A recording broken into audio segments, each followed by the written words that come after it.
because it's really hard to show any results on chronic pain in a large-scale intervention because the range of people and their backgrounds and their histories and what they've gone through is so different from every one of them that it's really, really hard to show.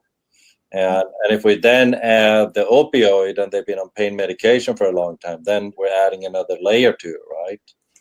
And that makes it really, really difficult to show.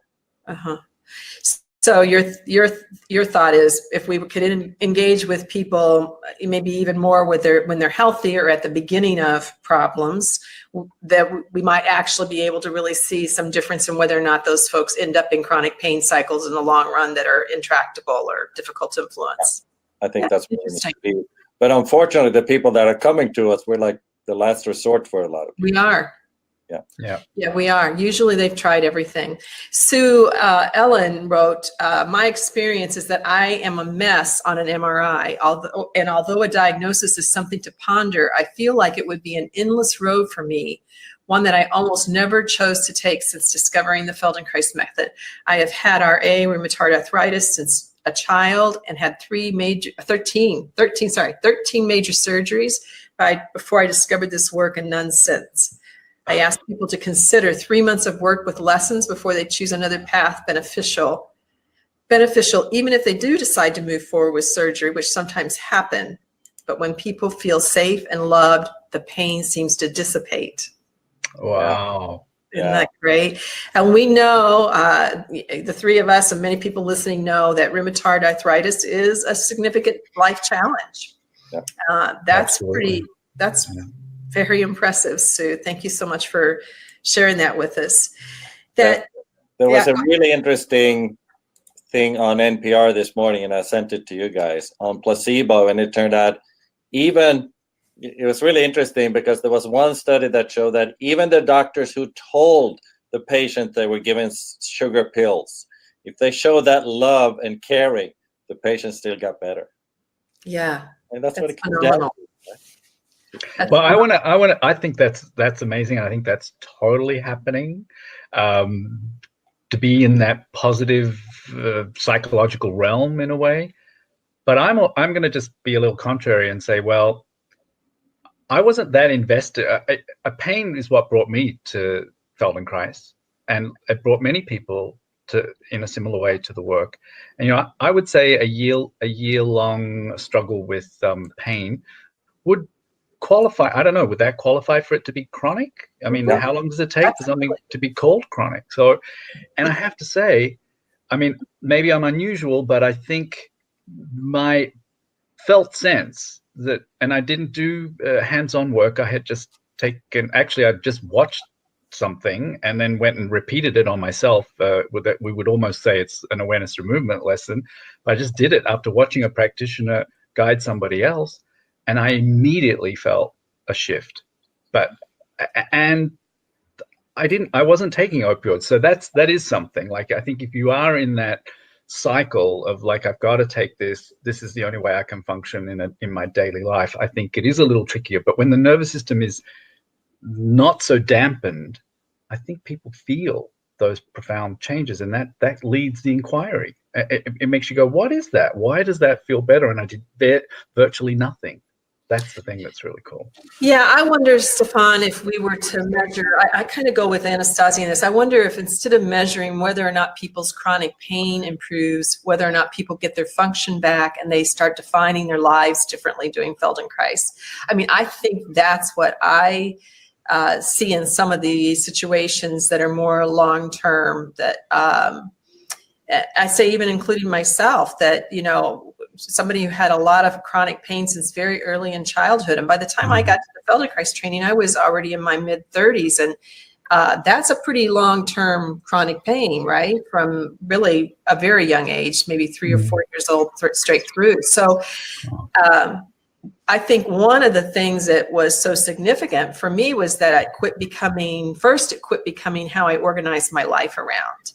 That suddenly pain was not the thing that I referenced constantly, but that I was able to start to go out and live my life despite pain and start to have more and more enjoyable moments connect. And then the actual pain patterns started shifting. So it would be interesting.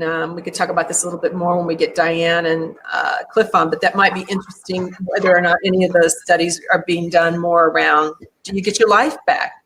Do you feel more contentment as opposed to coming down on the scale of 0 to 10?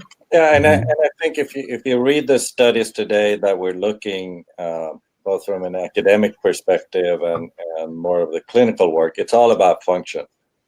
We don't show as much interest in does your pain level go down. It's all about what function can you do. And in the healthcare world, they're only paying for if your function improves. I mean, that's what they're really looking at. So function is what we need to look at. I think, I would be so delighted if Feldenkrais practitioners started writing up their case studies and get that published, because I think that's what individual practitioners can do, and I think that's what would get researchers maybe more interested than in doing bigger studies, because it's hard to get finances or anything for a bigger study. But if we can get people to start writing up the miracles that happen in their clinics, such as, you do, I mean, you have experience and histories, right? I mean, those are the cases that we need to bring out to the public, and I think that's where we need to go. So that surprises me, Staffan, because I really don't think of case studies as being taken very seriously. I know Diane said differently or Cliff said differently, but I guess I don't.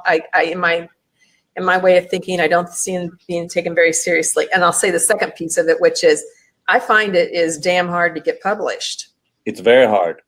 It's very, very hard. Well, I agree, and I think that we have to self-publish that stuff. That stuff has to start somewhere, and I think just getting it out in our own domain is the beginning. But I won't say that piece, but I also want to say, I want to ask you a question, Staffan. So, there were some beautiful things said by Diane and Cliff, and I think they're going to speak to this themselves more directly. But, this idea of more right brain studies, the things that look at self-image and how one functions in the world, having had an intervention of some Feldenkrais, be it the hands-on or the group classes. And I think the question I have is, if one's self-image is improving, is that not a measurable thing in functional activity? Could that actually, I think it was Diane that was talking about I don't remember the word, but the idea that you have both right brain, left brain type research where we start weighting not just numbers, but the qualitative pieces, because, that's in the research of the Australians. I think this is really a direction we should be pushing. And I feel like that's what Diane was sort of indicating to us, that we need to have a new kind of research paradigm that can incorporate this idea of the map of ourselves. And if that changes, surely doesn't the functional element go up? Can't we measure numbers as well as have the other side? So I'll try to answer that. First of all, I did my master's thesis on self-image. And I was told pretty clearly before I started my dissertation, can you please do something with a straight number? Okay. They weren't excited about that, eh? They wanted numbers. I agree with what you're talking about, self-image, that if the self-image changes, my function changes. It's pretty difficult to find a reliable and valid tool for self-image. I think what we would need is that and the function changes is not a number necessarily, but can I need to, because if you say my self-image changes, well, you still have to tell me how the function changes. So can I tie those two together? Because if we only measure that the self-image changes, that doesn't really tell me much about the function, right? So I still think we need the function in there, and the function for me is not necessarily a number. What can you do now that you couldn't do before? Well, isn't that what happens in timed get up and go studies? The balance, how much I'm wavering, there's so much interest in balance studies. I want to tie it back to what Todd was saying, which was very progressive. I think Todd's a young go-getter in a way. He's talking about this idea of the virtual map in our brain of our body and the whole idea of the body map. If your body map is more complete, will you not be able to get up out of a chair in a different way? I think that's its own study in and of itself, really. You're asking a study-related question, which is, does increasing the body map turn around and increase function? You'd need to study that first. And maybe the methodology could be Feldenkrais, but I mean, I think that, I don't know if that's been established, but that's a really good hypothetical question for a study. Yeah, and I'll come back to two things in this. And number one is the timed up and go and so forth. Yeah, you know, we use that, but there are really, really nice functional scales that actually measure what you do in your home. I mean, cool. There are some great that we use for lower extremities, upper extremities, spine. There are some fabulous scales out there that measure real function, not necessarily the timed up and go that will give a number. Right, secondly, right. You know, it's hard to get money for the research, and then to get money that actually shows some form of brain thing that shows a more complete self-image, that makes it even harder.